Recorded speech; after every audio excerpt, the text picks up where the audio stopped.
Chapter 41: The Growth of Rimiru's Subordinates. Rimiru was inside the labyrinth control room, with his hands resting on his chin while he sat down.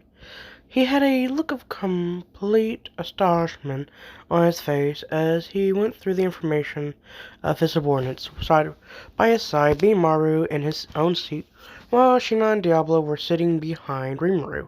At the other end of the table was Ramses and Valdora, watching the screen which shows what is happening inside the labyrinth.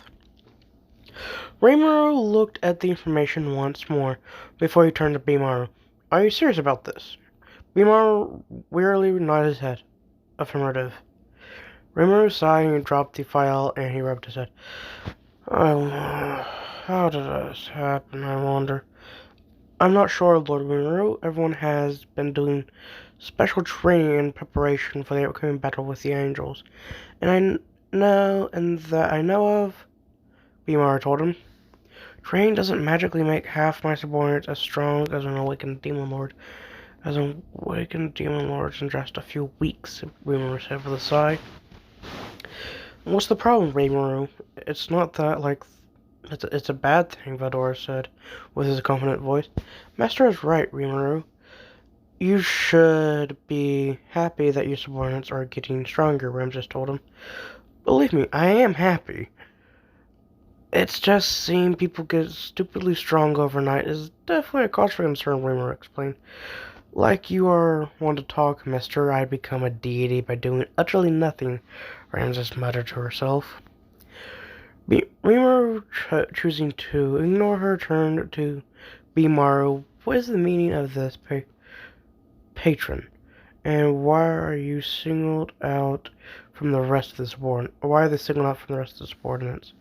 I can explain that, Lord Rimiru. Shinon began. The patrons are the strongest subordinates, under whose powers are exponential even compared to other subordinates. They have all passed 6 million EP and could defeat any demon lords out there. I am naturally one of them. Bruno nodded his head. That makes sense. How many patrons do we have at the moment? We have a total of 12 patrons, Mimaru said. They are myself, Diablo, Shinon, Ranga, Carria, Ultima, Tessarossa, Gabiru, Alderman, Geld, Zigion, and Kamara.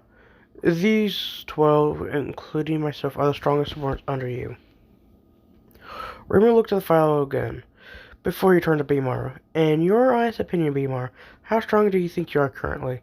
Mimaru put his head up to his chin and he thought about the question. Honestly speaking, I believe I have a decent chance of beating you when you are an awakened demon lord. Rimmer sighed on the outside, but on the inside, good God, he's a beast. You are telling me that the 12 subordinates of mine are strong as well? Are that strong as well? I really need an explanation on how this happened. Answer. This is the result of Master's evolution to a deity. The overwhelming magicals you provide every day inside the kingdom of Tempest as a deity was so dense that all monsters under you who were exposed to it underwent a drastic change in their magic skills. Rimuru deadpan, so it's my fault then. Yes, Master. Rimuru sighed, turned around to Ramses and Valdor. Say, I haven't seen Milim in a while. Do you guys know where she is? I tried to ask her with our link, but she told me not to find or contact her until she is ready. She's doing some special training. She was doing a lot of... She told me she was doing special training for the upcoming battle that was about to happen, Valdor said while watching the screen. Knowing Milim, she's probably in some deserted island doing some special training, Ramses to Milim said to Rimiru. Rimiru, I'm a little worried. I'm a little worried about her. I hope she is okay. Rimiru looked up as she said this. With Milim, an empty deserted island, we can see multiple craters on the ground with many of its trees destroyed. Around the island, we can see a bright pink barrier which surrounds the entire island. Inside one of the craters, we see Milim laying down on the ground, breathing heavily. I managed to keep it up. Keep it going for more than 3 hours, without losing to my rage. With time, I'll be able to control this power completely under. I will have this power completely under my control. She stood up and flew to the sky. I don't need to thank Sail for putting this barrier up on this desert island for me when I get back. She clenched her hands together. I must do everything in my power to prevent Rimiru from going through what Rimiru is going through. I will never let myself be captured. As long as I have power in me, I will fight any enemy who threatens my family. On that, saying that, Milim activated her second ultimate skill, Wrathful King Satanel, which caused an explosion of magicals to erupt due to her releasing her ultimate skill at full power. The island did not get destroyed thanks to the barrier, and no one could sense, even with all the power she was releasing. Her power kept rising and rising without a limit in sight. This power will not consume me. I will control this power, Milim shouted as she continued her training. Back to Rimiru. We returned to Rimiru. How's everyone's training coming along? It's going well, to Lord Rimiru. Everyone will make a breakthrough soon with the rate they're going. Rimiru answered him. Everyone is taking. Okay. Everyone in this upcoming war is taking this very seriously, especially with Rimiru. I have to find a way to ensure that they're all stronger than whatever Rimiru may be planning, Rimiru thought to himself. With the Demoness Trio, in floor 81 of the labyrinth, a huge shockwave was erupting from all of the corners of the massive room. The walls were cracking due to how intense the shockwaves were. The source of the shockwaves were, in fact, the Demoness Trio, who were training with each other. Cario was holding a sword covered in her aura, while Testarossa was holding a whip, and Ultima was causing her bare hands, using her bare hands, which were covered in her aura. Cario dashed at Ultima with her sword raised and slashed it at her, but Ultima used her left hand to block the slash, while she used her right hand to send a purple condensed flame at the distracted Cario. Cario immediately jumped back and avoided the black flame, which was a great move because when the purple-black flame impacted on the wall, it caused a massive explosion of purple flames. Testarossa jumped in the air and began to spin her whip while made her magicals in the direction of Carrie and Ultima. Her whip began to generate white light due to the speed of spinning it. Eventually, it created a kind of white black hole, which began to suck in both Carrie and Ultima.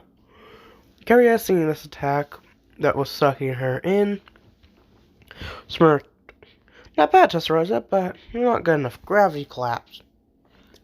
Following her command, a black barrier-like box erupted and covered the white black hole. After it was covered, a nuclear strike erupted from within the barrier, which destroyed the black hole created by Testarossa. Testarossa smiled. Then how about this? She brought her whip in the air and began to spin around, which generated multiple dark light spears in the air.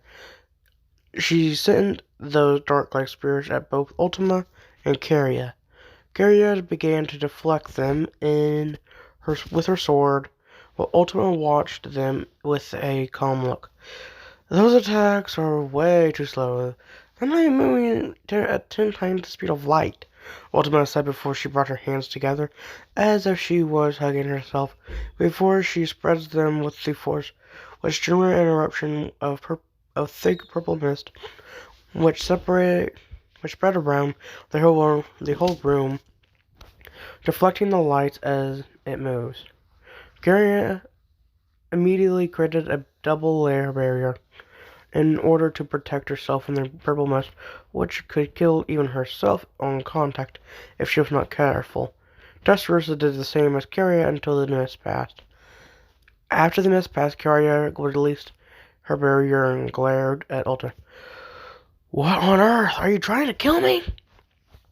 Ultima scoffed at her. "Oh, please, if an attack like that was enough to kill you, then you would have been dead a long time ago." "Why, you?" Carria glared at her. Now, don't take it seriously, Carria. Do you want Diablo to come here and scold you too?" Carria, remembering Diablo, sighed. "Ugh, whatever." Testarossa smiled and looked at her hands. "I still can't believe how strong I've gotten. I can even go head-to-head with Lord Valdora as I am now." "You are right about that. Being Lord Valdora is still out of the question. But at least the fight won't be one-sided anymore. All this power is thanks to our Lord Rimiru," Ultima said with a soft smile. "I don't know about you two, but I'm thinking of testing my new powers on some people who can take it before the big war coming up," Carria said with excitement. "You don't have to worry about that, Carria. I heard that some foolish humans are planning to start a war with us. We could use them as practice dummies while we wait for the real war," Ultima said.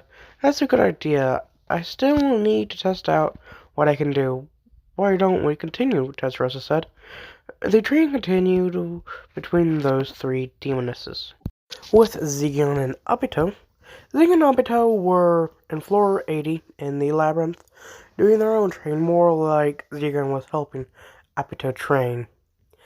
Obito flew up in the air and used her enhanced speed to zap at Zigion with her claws ready, but Zigion blocked her with his space-dimensional barrier, which he created. Obito then covered her insect claws in red flames and began to slash at Zigion's barrier at a high speed, which caused a crack in the barrier before it shattered, leaving Zigion open for Obito to slash.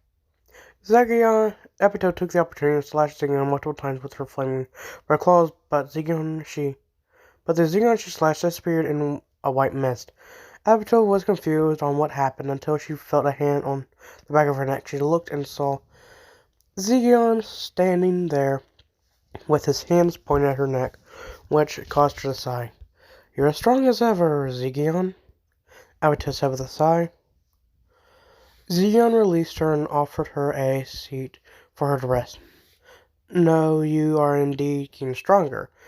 In time you will be strong enough to beat me." Obito sat down on the chair and looked at her hands. "I've definitely gotten stronger than ever. I'm confident in my chances against the Demon Lord, but I'm still no match for you. You are the pinnacle of the labyrinth, after all." Zion looked up. "I am strong, but I am nowhere close to the level of power I want to be. I'm not the strongest among Lord Rimiru's subordinates." "That's not true. You're definitely one of the strongest. I believe that only Lord Diablo and Lord Mimaru with Lady Testarossa are your equal," Obito told him. Zigion began to leave the room. "It doesn't matter. I will need more strength for this upcoming war. I will do some personal training." And with that, he left. Obito looked up at the room of the labyrinth. "I too will need to get stronger than I am now, for my lord's sake." With Kumara and Chloe, in another section of the labyrinth, more specifically floor 90, we see two people staying opposite of each other, with two people. The two people were Chloe and Kumara. Kumara was on her knees, breathing heavily, while Chloe was standing up and watching her. "Have you had enough yet?" Chloe asked. "Not yet," Kumara said with a heavy voice. She unleashed her 9 tails and fired multiple red fireballs at her. All the fireballs began to head to Chloe, who was still not moving. Chloe readied her stance and used absolute severance to slash all the flames that were heading to her. Kumara knelt down on one knee and began to breathe in and out at a fast pace. let's stop here for today. Seeing as you have almost used up all your magicals, I believe it's best we stop for today, Chloe said as she returned to her child form. Kumar returned to her child form as well and sat down. I didn't think you you would be this strong. You're a completely different level from me. Chloe sat down next to Kumar and looked up. That's not true. You are the one who has most growth. Your powers are slightly superior to an awakened demon lord, despite you are still not having any ultimate skill. I am able to win now, but who knows, you might win tomorrow. Tomorrow smiled after hearing this. I still think you are very strong. I may have to grow stronger, but I don't feel it is enough. Our opponents this time are subordinates of the female version of Lord Rimiru, and we can bet that their strength will be out of this world. I need more strength if I'm going to protect my lord. I feel the same way. Now that my powers are unsealed, I will need to train myself back to how I was in the past. I would definitely do everything possible to protect Rimiru, Sensei's wife, Chloe said with a look of determination. Both of them resumed their training after that discussion. Not just them, all of Rimiru's students were training hard in preparation for the upcoming war that will happen in a few months' time. Back to Rimiru. Rimiru, after looking through all of his subordinate skill, he thought to himself, is there some way I can help my subordinates get stronger? It is possible to do, my lord. What do you mean? How is it possible? Few of your subordinates have the qualification to awaken into a true demon lord. The awakening is possible due to them sharing soul corridor with you. I see. Incidentally, how many souls will it take to awaken them? It will take a total of 100,000 souls to awaken a single subordinate. Wow, that's a lot. How many do my subordinates has reached the requirement to awaken? A total of 13, which includes all members of the 12 patrons and Shuna. This will make the number of required souls, all 13 your subordinates, to be a total of 1,300,000 souls. None of my patrons I can understand, but how strong they've gotten. But Shuna, how is she qualified? It seems Master's not well, but Shuna has been doing secret training during her free time to greatly increase her strength, her powers. It is estimated that Shuna, at the moment, is as strong as Hinata the Saint. Dreamer was dumbfounded. Once again, he blamed his lack of not paying attention for the fact that he didn't sense Shuna's power all along. He wondered just how many of his warren's strength he did not know about. How do you think we should get these required soul seal? Since Master would not like the idea of taking human souls for this, it required that Master to create the required souls. The problem of this is that the skill that allows Master the ability to create living souls has not been acquired. It will take some time to analyze and create the required skill. Just then, Rimiru Universal Sense picked up some movement. He activated his new skill which allowed him to project images all over the continents from the west to the north and south in the screen inside the labyrinth's control room. Mimaru, Diablo, Shinon, Ramses, and Valdora all looked at the screen and saw that the East Empire were attacking. Do those fools do they really have a death wish, Mimaru said. Since they are the one who started, we would have to wipe them all out, Shinon said. There are nothing but rodents who don't know their place yet in this world. Diablo said. Their size is impressive, though, Ramses said. What does size matter when faced with a nation? With our nation's overwhelming power, Devor said with a proud tone. Rimuru was not paying them any mind. Instead, he was determining the number of attackers. Hey, Seal, how many people did you thinking that Emperor Ruda was attacking with the total number of Emperor Ruda's army, which is attacking, is 2,100,000. Rimiru smiled. That's more than they required to awaken my subordinates. This is a blessing in disguise. Rimiru turned to Mimaru. I do not want to waste the strength of my military on small fries like this. I will go out and eliminate the Emperor and this marshal I've heard of. Meanwhile, you, along with Diablo, Shinon, Testarossa, Ultimate, and Carria, should take care of the other soldiers. Do not let your guard down and kill all enemies. Also, inform Gelt that he should protect the city while we are out. Understood, Lord Reamer. Everyone respond at the same time. And with that, the attack of the Eastern Empire has officially begun. That's all for today's video. Don't forget to subscribe today to become one of my domestic listeners. Goodbye and peace out, everyone.